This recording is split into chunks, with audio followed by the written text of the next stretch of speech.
wanted to say hi to Life of Agony. Wish you the best of luck, because you'll need it.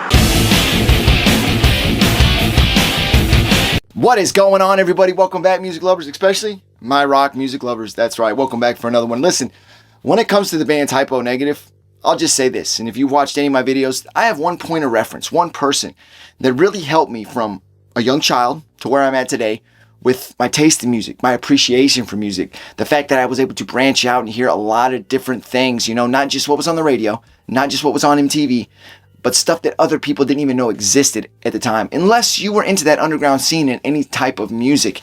For him, he was. It wasn't always just Metallica.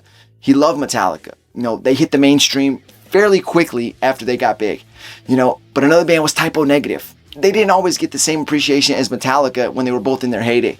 But a lot of people loved Type O Negative, and a lot of people still do. But if you ask me, they don't get talked about quite nearly enough. The band as a whole, and late frontman, Peter Steele. The guy was hella interesting.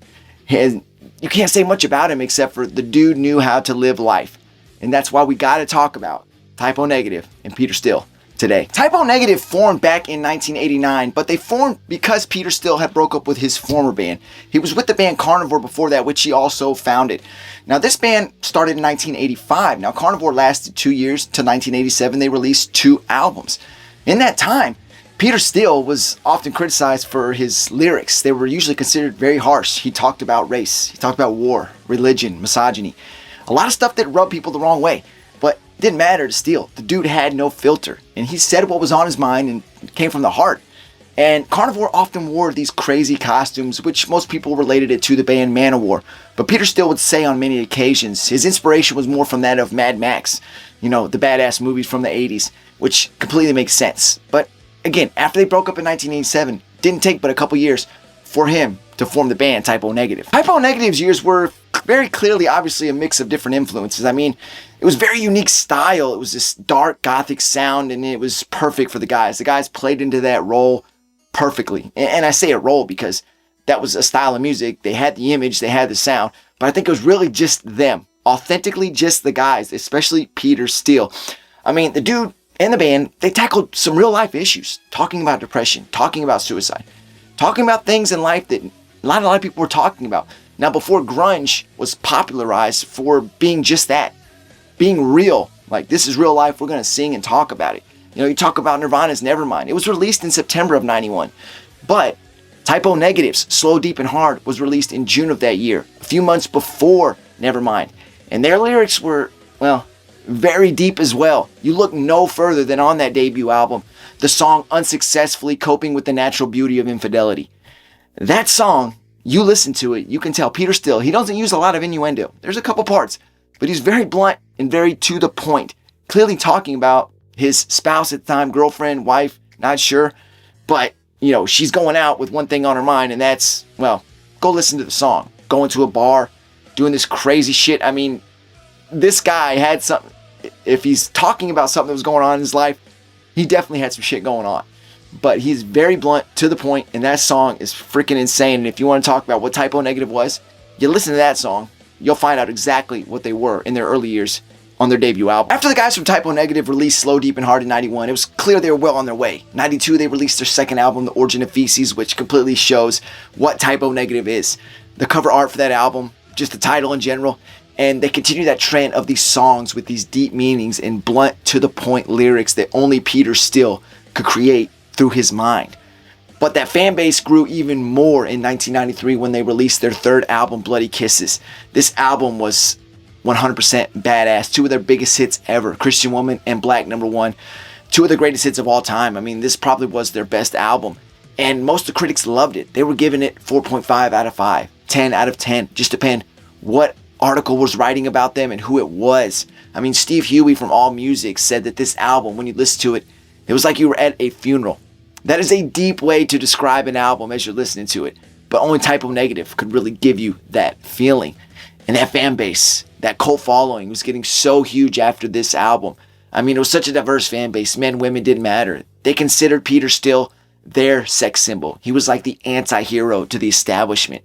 I mean, man, Type O Negative, man, these guys are so damn underrated. When talking about Peter Steele as an individual, this dude was I mean, he was something else. Some people have him listed as 6'8", some have him as 6'6". Either way, dude was massive, huge, tall dude. The physique was like, he was like the anti-Thor. The dark black hair, the massive stature, the muscles. This dude right here was something else. He was he was like the perfect thing to model your band after. That guy was your image. He was Type O Negative. Nothing against the rest of the guys in the band. The band is amazing.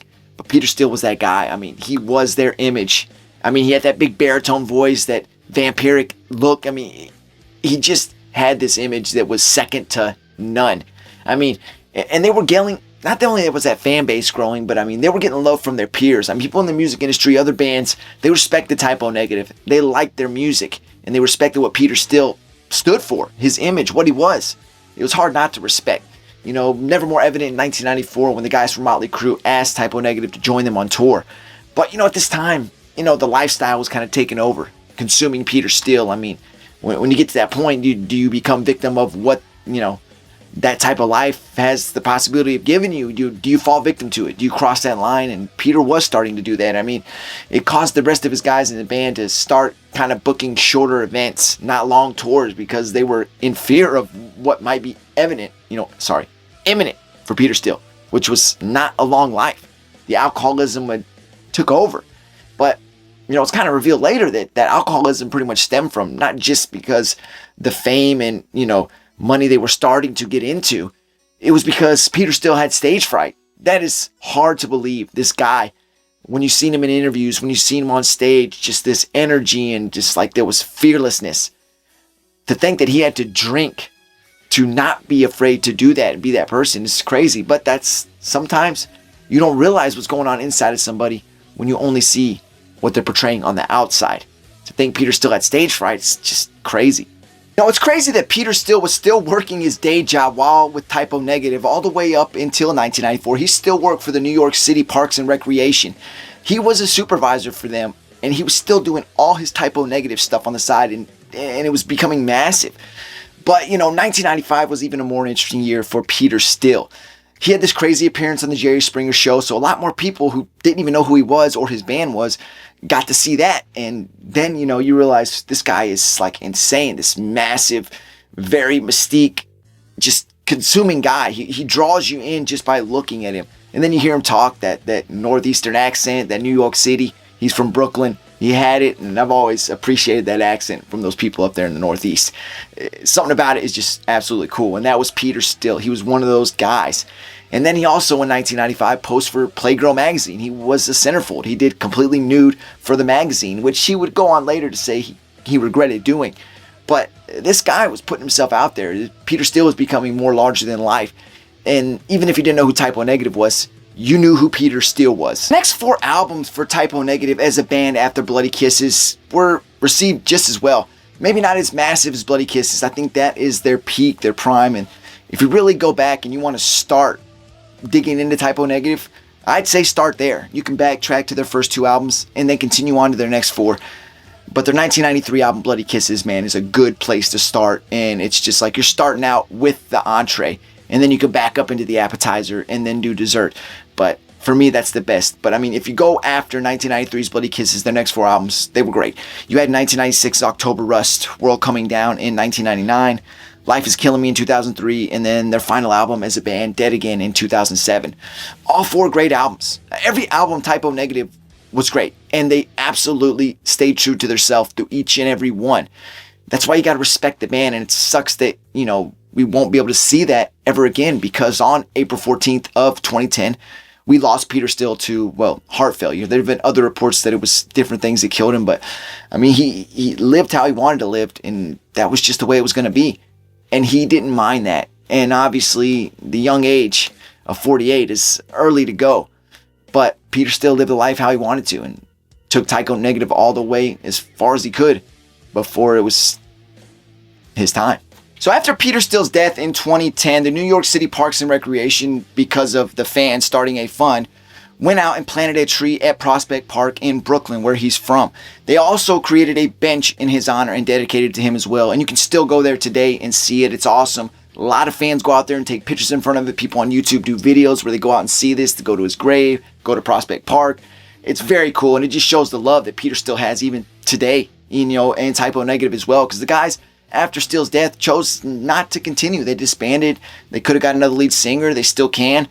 They said even if there was somebody they thought they could fill his place, why would they want to? They don't want to. So I can respect that. But man, the love Peter still gets today, the love Typo Negative still gets today, shows you how awesome these guys were, and they still are. It's amazing. Just, you wish it could have continued. Even Peter Steele in his later years doing interviews and stuff, you could see he was the same guy, but, as we all grow older, you see that our, attitude changed a little bit, our persona changed a little bit, and it was no different for Peter Steele, man. That energetic guy with this aura from the 90s, he was still in there, but he was aging, and sometimes we like to chill out a little bit as we start to get a little bit older. But man, no doubt, Typo Negative, one of the most underrated bands of all time, in my opinion. Done some great stuff for the gothic rock, goth metal. These guys were king. Again, like Peter Steele, the band was second to none. 100% love these guys and heard them a lot growing up. And I understand why my uncle liked them and loved them so much. But anyway, go out there and take care of your friends and family. Do something amazing, man. Do what comes natural. Be yourself. Whatever you are, whoever you are, be that person. For the world, for yourself. And I guarantee you'll succeed. And if you show authenticity, people love authenticity, man. They respect it. I know I do. Till next time, take care of yourself. I'm out.